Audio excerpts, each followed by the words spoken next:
All right, so I'm here with Ben Sullins, master of numbers and everything Tesla related.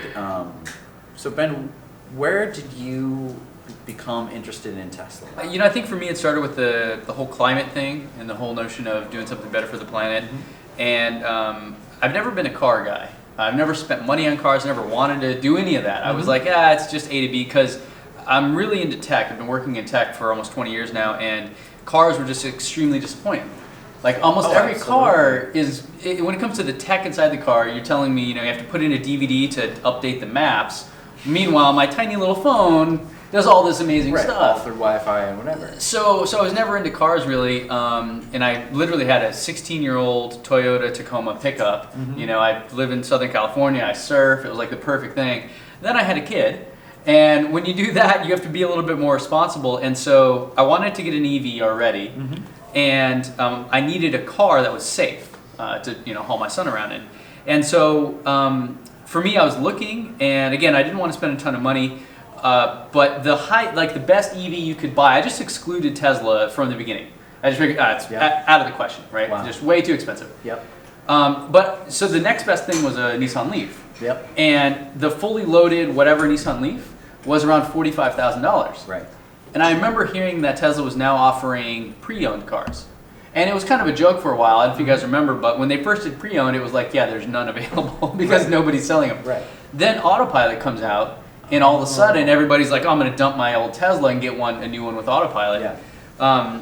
And so just as I'm literally about to pull the trigger on a Nissan Leaf, I figured, I'm going to go check the Tesla used website, the pre-owned website. Mm-hmm. And bam, there's hundreds.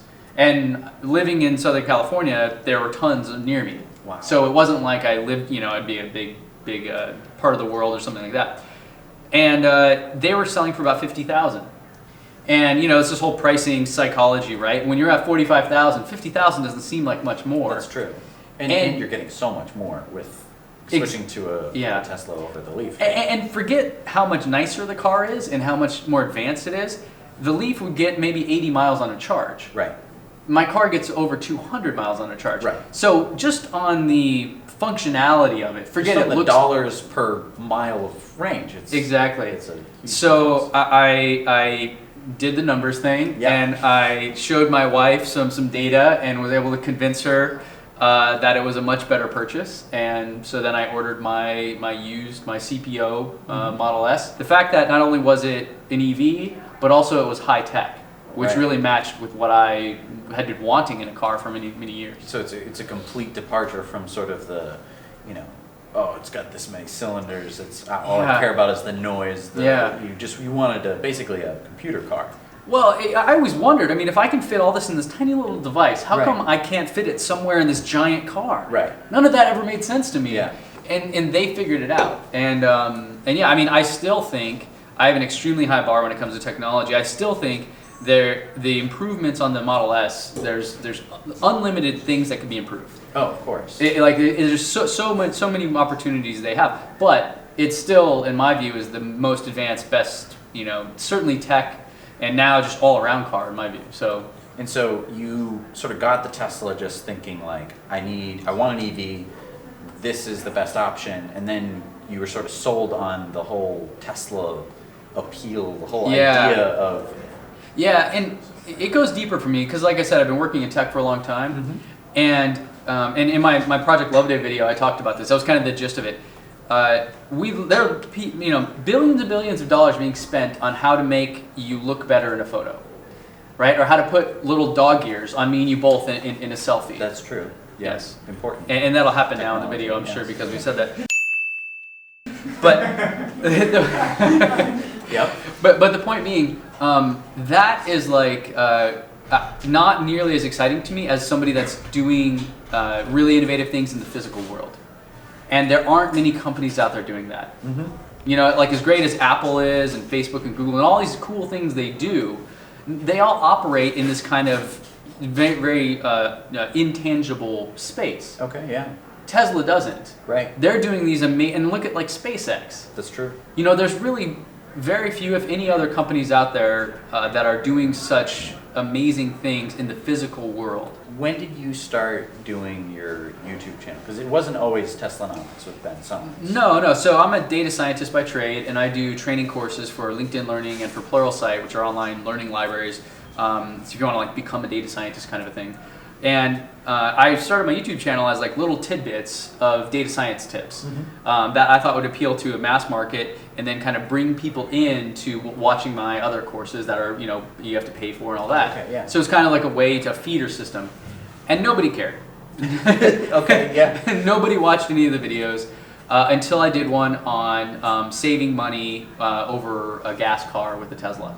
And it was about how much money, and it wasn't like I just looked at the Tesla website and I said, this is the number they put out there. Right, you looked at actual cold I pulled facts. my actual data from my energy company and from Gas Buddy and fueleconomy.gov, and I did the math on it to figure out how much money I was saving on gas. And it turns out a big percentage, but I don't drive much, so the dollar amount isn't impressive. It was like $30 a month. Yeah. Right, but again, I work from home, so I don't actually drive a ton. So. I did that video, and it's the worst quality video by far. Right. Horrible. And in a week, it had 250,000 views. Wow. And so where were you on the Tesla scale at that point? Were you sold on Tesla? I mean, I owned a Tesla for almost a year. Okay. Already, but I didn't think I would be making YouTube videos about it. Okay, right. Yeah. But I mean, in terms of, you were sold on the concept of Tesla. Yeah, absolutely. Okay. I fully in love with everything they're doing and all that kind of stuff. Really hung on every Elon's tweet and all that kind of thing. Right, as we all do. And it's funny now, really diving into Tesla with my channel and really digging into a lot of these things. I would say I actually have maybe less of a fanboy view. I have much more of I try to have a very realist opinion of it. Because I talk about like investing in Tesla and how to look at that and things like that. So I try to have a much more grounded view than just like, these guys are amazing, So there still is definitely some really amazing stuff that they're doing that is like, I don't know. Yeah. Yes, that's amazing. I'll just give you that. But I try to, especially on my channel, provide data behind any points I'm making. Yeah. And so as a data scientist, as a numbers guy, and we're looking at the Model 3 as this sort of game-changing, like it's an EV, but it's got 200 miles, and it's got the range, it's got the supercharging, it's going to be autonomous. Like, there's no other car out there that really is going to be giving, that has all of this tech in it. Do you think that it's going to finally push through this barrier that we've been seeing with Teslas? If you look at history and how technology gets adopted, there's this notion of a tipping point, right? Where it hits a certain point of early adopters and early mass market consumers, and then it really becomes mainstream. I think that the Model 3 is still very much in the early mass market side of this. Really? I think it could, if successful, delivered on time, really good quality, all those things, if it lives up to all the hype, then I think it could really push the mainstream people towards it. But the question then really becomes for Tesla as a company, like again, 400,000, 500,000, whatever they have worldwide, that's a big number for a relatively new and small auto manufacturer. If that goes well and it does that, and no one else is caught up yet, if Volkswagen doesn't have a car out, if BYD in China doesn't have a car, if they really are the only ones that have this, the risk then becomes, can they deliver to the mass market? Right? Because even if you're pumping out 10,000 cars a week, and all this, like I don't know if they'll be able to handle the actual volume. Right. And so what may happen is it may help with the idea of switching over to a more sustainable form of transportation, which is Tesla's mission, or that's part of their mission. That's true, yeah. But it just may not be with Tesla, right? Like they may sell every car they can possibly make, but that might not be enough. Not be enough, and people are gonna. Do you think that they'll be impatient and that they're gonna switch over to say something like a Bolt or? If there are good options, I did a review of the Bolt. I think it's a great car. I don't think it's a Tesla. I think in terms of the tech and all the things I complained about cars, it still has that. It's still built by GM, so they don't understand how to make a technically advanced car. Yeah. But if I'm just looking at, like, if I were back, rewind before I bought my Tesla. And that car was available for $35,000 or $37,500 or whatever, and there was a Nissan Leaf for $45,000, which got less than half of the mileage. I mean, I would say there's a compelling argument there for a more practical consumer. Yeah. And when you look at the mainstream, the mass market, that's who you're dealing with. Sort of the energy side of it, both the solar and the storage of energy, do you think that that's going to play a role? Do you think that they don't need to sell quite as many cars because they're going to have, sort of this solar and energy aspect to the business that a lot of other car manufacturers just have not even been considering? Well, Mercedes is coming out with a home battery too, right? Or I think they already It's have true, one. right. But no, yeah, it's. But I mean, they don't have like the grid scale. Sure. And they don't have the solar. Yeah, I mean, in roof fact, and stuff like that. Yeah, right. In fact, I think a big chunk of that of revenue for Tesla there isn't even the residential stuff; it's the commercial projects. Right. I mean, 'cause these are big time projects, and those commercial projects or utility scale projects, I think they're called, have huge incentives that companies. So there's lots of money on the table, and they're going to be going after that big time. So I think that'll be really good for them. Whether or not it plays a big factor in kind of the overall picture for them, I don't know, because I think you'd have to think about the unit economics of when you're making one of these things. Like even if they're wildly successful, you still have to make money on them, right? And so I don't know what the margins are. I don't think we have any kind of details like that yet. So yeah, maybe after we have an earnings call and you can see those on the balance sheets of like how much money they're making and all that, it could play a factor. I love the idea of the solar roof. I think the question is whether or not it'll be efficient enough. In fact, I got solar panels because all the people I talked to, because solar roofs, now they're doing something unique with the tiles, but the actual notion of a solar roof isn't totally new. In fact, other companies have done it before, and it didn't take off because it wasn't as efficient as a panel. It looks better. And now, because you can make it look like a normal roof, you may actually that may have been sort the of thing. tap into the market of like, oh, I would love to, but my wife says no. Yeah, kind of. right. And I think that's a big market. No, of people who are like, I want to go solar. Yeah, but I can't. Yeah, my hands are tied because it doesn't look good, or this or that. Or, for whatever reason. Yeah. No, I think there's potential there. I mean, even Elon said it. I think in the earnings call that I think their time horizon there is like 50 years. For this product. And so I don't know if it'll play a significant factor in their growth for the next 5 years, but it could be down the road. It could be a point, and again, it's like how Tesla works. They're going to make this and no one else is doing it, and you'll get to the point where if it is successful, everyone else is going to jump on board and do it too. Okay, so then moving away from the big numbers, moving back down to you. Let's say you were born 4 or 5 years later. You're in the situation you were when you were considering the Leaf or the used S, except now you have the option of a Bolt, a Model 3, or some of the other.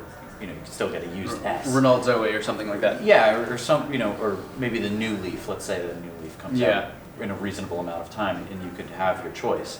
Are you going to go Tesla because you like the tech? Are you going to and you like the company? Knowing what I know about Tesla now, after driving one and owning one and stuff, I would absolutely go with the 3 of those options. There's no question. Ahead of the Bolt, ahead of because the tech is what kills me about the Bolt. I love that it's an EV. I love it has a long range, and I love that it's an affordable car. And like when you're driving it, it has really good pickup. I mean, it's a good car. The seats are a little funky. They're a little small, and I'm not like a huge person, and I felt like really crammed in there. So it's not a bad car, but the tech kills me. Like they totally just flopped on the actual in-car stuff.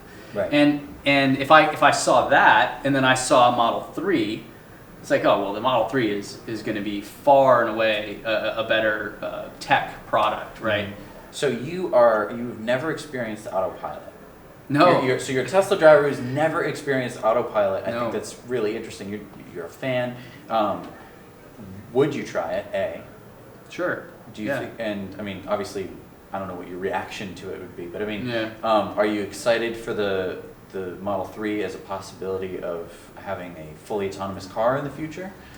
Is that something that you think about? Do you factor that in? I fantasize a little bit about the idea. I don't know if I would trust it right away. Again, it's that same technology adoption curve, and so even as a early adopter as I am of many technologies, I would definitely have some reluctance at first. But I'm sure, like anything, after a while, I'd probably get more comfortable with it. It goes, when you saw Elon talk at the TED Talk about, if it fails 1 in 100 drives, absolutely you're not going to go back and fall asleep. Right. If it does it 1 in 1,000, you're still probably not. But if it fails 1 in 1,000,000 times, okay, right. Then I think you'd get there. So I think like they're already advertising this and saying they're gonna do it. It's still a little early, I think, but it's really exciting.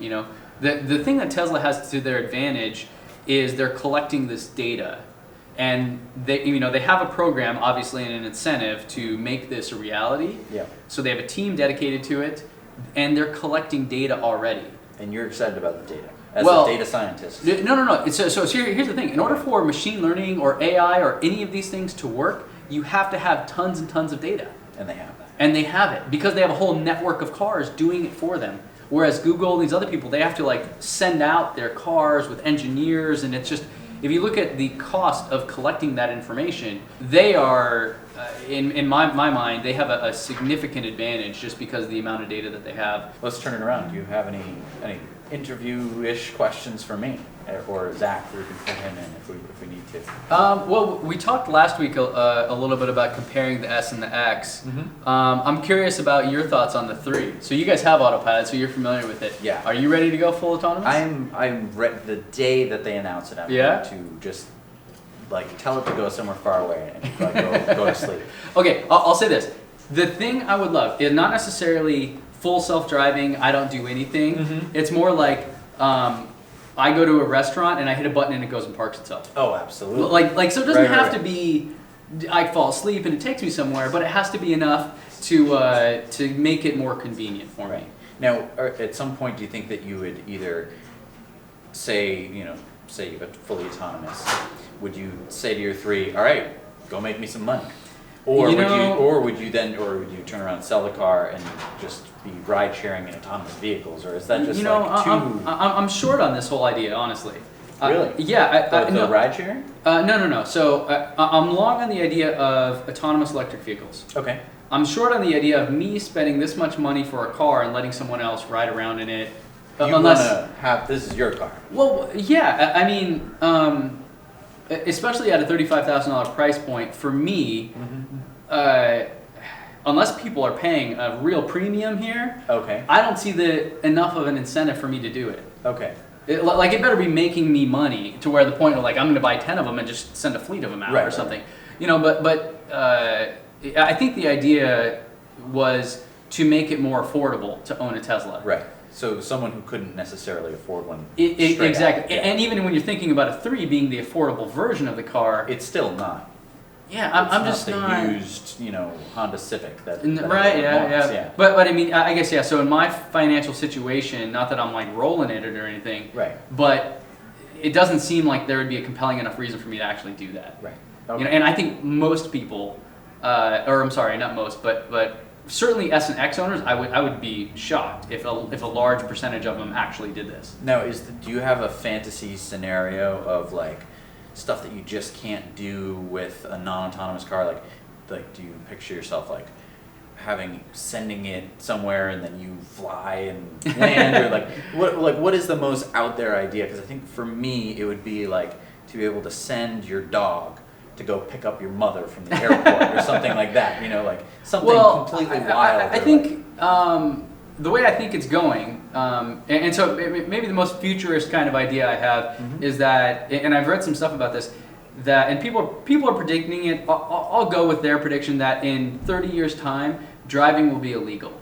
Okay. Because it is so dangerous for a human to actually be driving. That's true. Yeah. And we're talking 30 years. So in terms of how fast things go, I think that's a reasonable time horizon. But if you think about that blows my mind, because growing up, the whole notion was to get my license to get the hell out and go do my own thing. Right. So the fact that certainly by the time my son is old enough to be able to drive, he'll have a good autonomous option. He won't I would fully expect that I can just give him an account and he has a phone and he can just click a button and tell it where he wants to go. And a car shows up, he gets in, and that's it. You could pretty much already do that, right? With Uber or something like that. Exactly. Right. So there's just a person there. Right. You just take the person out. So I think in 15 years' time, that will be that will be a reality. I think that's, in my mind, a realistic view. Yeah. And how long do you think before EVs are basically the only cars on the road? In the U.S. or pick a couple different places. Where do you think it's going to be first? All EV. I mean, probably looks like Norway. Right? Probably Norway. Yeah, is the first thing that comes to mind. Which is ironic because Norway is one of the biggest oil producers in the world. So that's how they can afford it. Yeah, exactly. Yeah, so there's kind of this weird thing about it, but so Norway is probably the quickest for it to be true mainstream. And then honestly, after that, I would guess China, just because they are so committed to this. That's true. And their market is, like double the next biggest market. So it's ridiculous how fast they're growing. And all the big companies out there making all these EVs and stuff. So here in the U.S., I feel like we are the way the political system plays out. It's so entrenched, and actually, I mean, it's sort of an economical reason. We've spent so many billions of dollars on oil infrastructure, that there is going to be a strong headwind from the political space, keeping EVs from truly becoming mainstream. Right. And we feel that. Yeah. Now. Yeah. Strong. And gale. Like in California, gas is extremely expensive. Yeah. So you're almost incentivized to get something like an EV. Right. But in other parts of the country where gas is incredibly cheap, and oil infrastructure is massive, plus the history of people working in these industries and things like that, I could see it being a much longer timeline for the U.S. for it to become mainstream. Maybe in the coasts, in the more urban areas especially, I could see it happening sooner. But overall in the U.S., because it's such a massive place and there's so many people, it could be a long time. I don't know, 20 years maybe or something. It could be a real long time. Just a quick shout out again to the Hotel Zeta for letting us use this conference room. This is fantastic. And a big shout out to Ben Sullins. If you haven't checked out his channel yet, it's Teslanomics with Ben Sullins. He got us this conference room. He arranged this whole meetup of all the Tesla YouTubers. So just fantastic. Thank you so much for putting this all together. My pleasure, man. Wonderful. It's been fun. Well, TeslaCon is officially a thing. Yeah. So we need to schedule this now. Yeah. Invite only. Maybe someday we'll make it more. But we'll do the Tesla model, right? It'll be like exclusive. We'll sell tickets. But like you can put your reservation in for 2020, right? And you have to give us $2,000 in advance. Every year we're going to announce 2020 is the year that you're going to be able to do this. All right, so cool, thank you so much for watching. Go check out Ben's channel. This is Now You Know. We're going to go to bed. It's recording. Hey guys, it's Bobby from Now You Know. Thank you so much for watching this interview with Ben Sullins from Teslanomics. We had so much fun recording this and so much fun hanging out with those YouTubers in San Francisco. It was one of the best experiences of my life. Thank you so much for watching this video. Be sure to hit that subscribe button if you didn't already, and you hit that little bell down there. It will make sure that every time we release a video, you get notified on your phone, and then you can watch the video right away. So check out our other videos on the channel. Make sure you hit the like button, comment below. We love hearing comments from our viewers. Again, I'm Bobby. Thanks for watching. Now you know. All right, that was good, right, Brent? Was that good? That was sick. Thanks. Sick nasty. Brent, will the camera automatically focus on you?